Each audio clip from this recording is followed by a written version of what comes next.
Father got fucked up while I was doing dirty things with my girlfriend. Warning, some audiences may find this content disturbing. View at your own discretion. Welcome to the House of Reddit.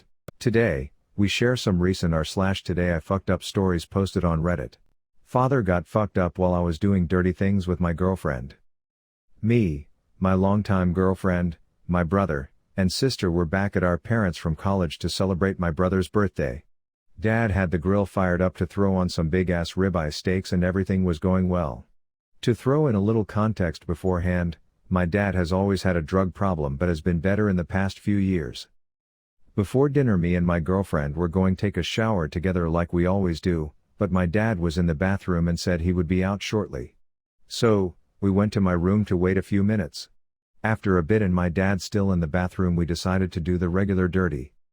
I went to lock the bedroom door and my girlfriend asked me if my dad was still in the bathroom. I took a peek in the hallway and confirmed he was and said he was probably taking a big crap. My GF said I should probably check on him, but I told her I'm sure he was fine, but knowing she wouldn't be able to focus on the task at hand, I decided to check on him. I was calling out his name while walking to the bathroom and got no response and I started to worry. At this point everyone else started to notice as I got to the bathroom door. It was locked and started to panic.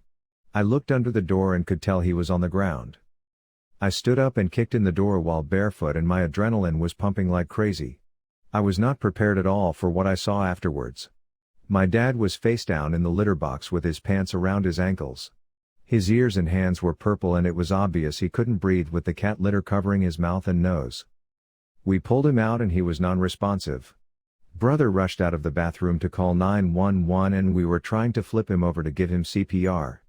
My dad is a tall dude with some weight on him, maybe 250 to 300 pounds. I can deadlift 225 for maybe 2 or 3 reps, but he was so limp and the bathroom was so small that me and the girls couldn't really fit around him to flip him. My brother was outside freaking out on the phone, my mom was freaking out, and my girlfriend and sister were crying. For some reason my brother refused to come help while he was freaking out on the phone with 911 despite my literal screams. A few years ago me and my girlfriend visited her dad and found him dead from an overdose, so this was even more awful for me and my girlfriend. All of a sudden my dad started groaning and we instantly knew he was alive. His color finally came back to his face and I had my dad back after a short trip to the hospital. We ended up finding a needle, so he's back on some kind of drug, but I'm just happy he's alive. Giving money to a homeless man. I was waiting outside the dentist for the nurse to call me up for my appointment, and another lady was waiting with me. A man hauling 3 carrier bags and wearing an oversized hoodie came up to us and asked, "Do you guys know where I can find a night shelter?" I knew he was homeless from this question and his whole look. I got out my phone and Googled local shelters. I got some answers come up, but some were closed, some were too far away, and the rest he claimed to have already been to, only to be turned away as he isn't a priority. He eventually apologized profusely for wasting our time and took off round the corner next to a main road. I followed after him. I told him he could go to the police station, but he said they turned him away. He told me about how he went to Salvation Army, and they gave him some basic supplies, and called the local council about housing. Again, he was told he wasn't a priority. Once the guy started talking, he wouldn't stop. He told me about how he traveled a town over to try and get money or of the day, having worked the day before, but it's closed until Tuesday. He asked me to Google it for proof he was telling the truth, and he was. He talked about how his marriage fell apart, and his ex-wife got custody of their dog. He broke down saying how he had tried to end his life last night by stepping onto a train track. He got sent to hospital, and some doctors gave him meds for the voices I got in me head, and was back on the streets. He told me how scared he is living on the streets, because of the gangs that live round here, beating up anyone vulnerable. He sounded like he just really wanted to talk to someone. So, I was his listener. He asked for my name, and I told him. He told me his. We shook hands. And I gave him 15 pounds. Went to the dentist's, apologized for being late, told them everything, and they thought I did a good thing. I thought I did a good thing, despite not being able to find shelter for him. But, I knew not everyone would. I am a student, still living with my family, and even though I have a part-time job, my money mostly comes from my parents. So, when I told my dad, he wasn't happy about the money I gave to the homeless man. I understand where he comes from, I really do. You don't know what he's actually like, he could just be a druggie, he could actually be lying about the whole thing. My dad eventually said that I should have bought him some food instead. And, I agree with him, but now I just feel so shit. I feel shit that I couldn't do more for the man, and I feel shit that my man pointed about my naivety and how I am too quick to throw my money away. So, I'm open to discussion. Was it a good thing to do? Was it a bad thing to do? Are there any national homeless charities that are still opening throughout lockdown? Any comments that are civil or appreciated? Chunky fucked up shit. So, my hubby and I eat fairly healthy, home-cooked meals, no preservatives, we avoid them as much as we can, few snaky type foods, veggies with every meal, only eating out 1 to 2 times a month. We like to spend extra on healthy foods, and find it's usually cheaper than frozen dinners anyways. We went on our usual grocery run on Monday, and got our usual assortment of foods, eggs, milk, bread, Kodiak cake, veggies, meat, etc. It all went well. So cut to yesterday, we had ground beef sitting in the fridge, and noticed it was starting to gray, no problem, we think, probably just oxidation. We know and trust the store we get our meat from, and have never had a problem with their meat before. We'll eat it up tonight and tomorrow. So we made our spaghetti and meatballs, and it was delicious. We had homemade marinara sauce and everything. Today, we wake up and make dinner. We work nights, so our first meal is dinner and last is breakfast, it just works that way for us. The delicious aroma of taco seasoning and fresh cut veggies fills the air, and my mouth waters for our tasty taco bowls. We eat. They were perfect. I head off to work, and soon realize I need to go pee. No problem. I go, and I need to shit, so I start to shit, and it's going well, until the end of my shit when it starts to get all soft and gushy. It's too soft, I think, much too soft. Then I explode out of my ass a treat of farts and liquid shit. Phew, I'm done. I clean myself up, and get back to it, when I need to shit again. Fuck. I think to myself. Then the gas hits, I daren't fart, and wake up the client I'm staying with, or get my unders gross, so I hold it, and it builds and builds, to the point where it feels like my guts are being stabbed with a 6-inch blade. I can't move, and tears well up in my eyes. Then the pain dissipates. I gingerly stand up with my ass cheeks clenched together for dear life. I start waddling to the door, when I hear couching behind me. I rush to my client, as fast as I could, and sit her up, praying that she goes to sleep again soon, thankfully she does. So I waddle my way to the bathroom, pull down my pants and explode into the toilet. Chunky pieces of dinner splash into the toilet bowl while a stream of shit oozes from my asshole. I've had food poisoning before, and this is it folks. Now I sit here, praying this is the last time tonight I'll have to get up and have green shit ruin someone else's toilet. I nearly set my workplace on fire. Now let me start off by saying that I always take pride in my work, no matter how much I might hate it or how little it might pay. I can also be somewhat of a perfectionist. And I do love my current job. But I'm also exhausted. I worked an average of 14 hours a day from June to late September, with 1 day off a week at the very best. I didn't have a single day off for the whole of August. Since October, I've been working an average of 10 to 12 hours a day. My job is both physically and mentally very demanding, and I've gotten injured a couple of times. Nothing serious, thankfully. I'm going to stay vague and change a few minor details, but nothing major.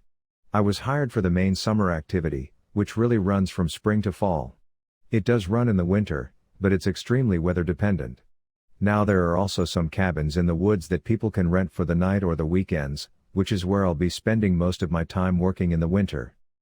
Over the past few weeks, they've been slowly transitioning me to the cabins. On to the fuck up.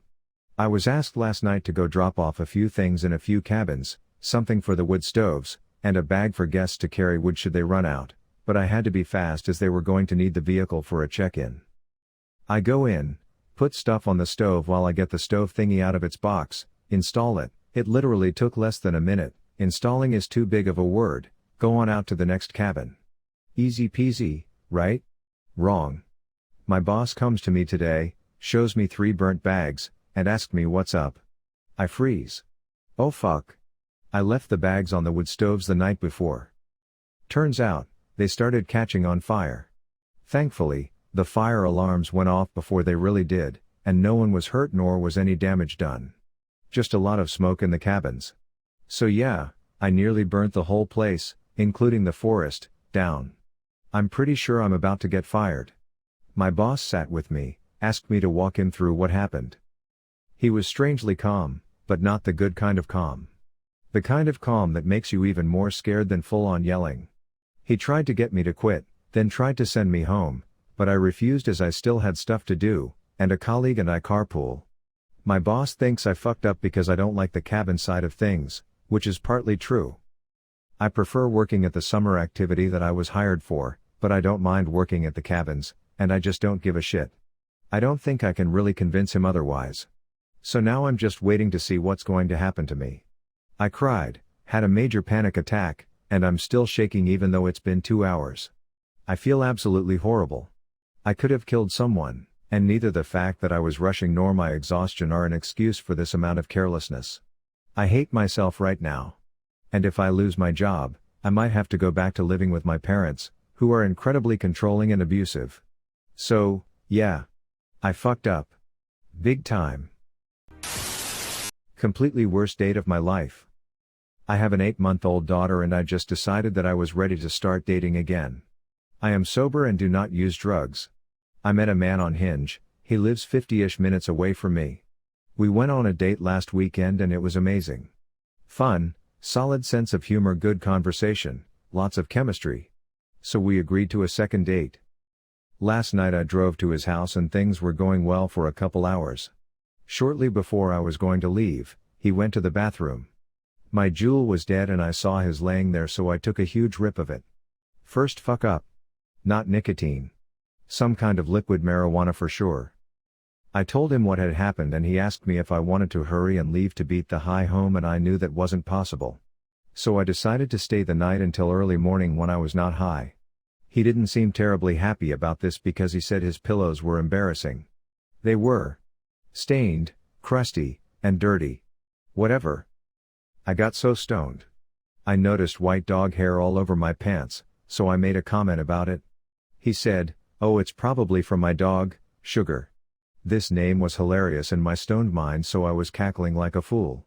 He then said he had the dog since he was a child. Well, he did. Second fuck up.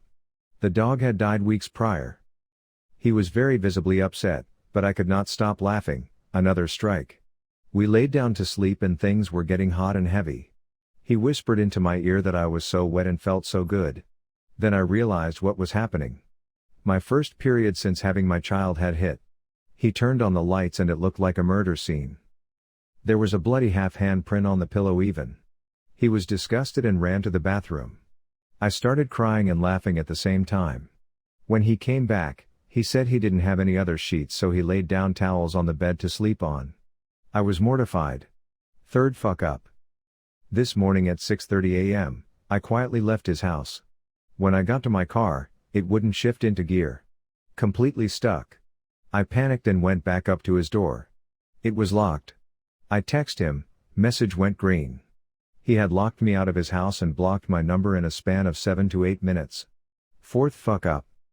I then sat in my car, sitting in front of his house, and called my mother to come pick me up. I had to wait an hour outside his house for my mother and daughter to arrive. While sitting in my car, hiding slouched down, a man with a cowboy hat and a large purse came and stood outside my window staring at me for 10 to 15 minutes. This was not a nice area. I took a photo of him, just in case. Shortly before my mom got there, I noticed an Orkin truck pull into the driveway and a man get out. The exterminator went straight to his door and went inside. This was the icing on the cake. The worst part is, I have to return tomorrow to get my car towed.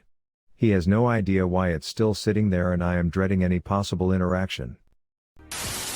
If you enjoy this video, please be sure to like, share, comment, and subscribe. If you have any suggestions for future videos, please let us know in the comments below. Turn on the notifications to know when we post new videos. Thank you for coming to the House of Reddit.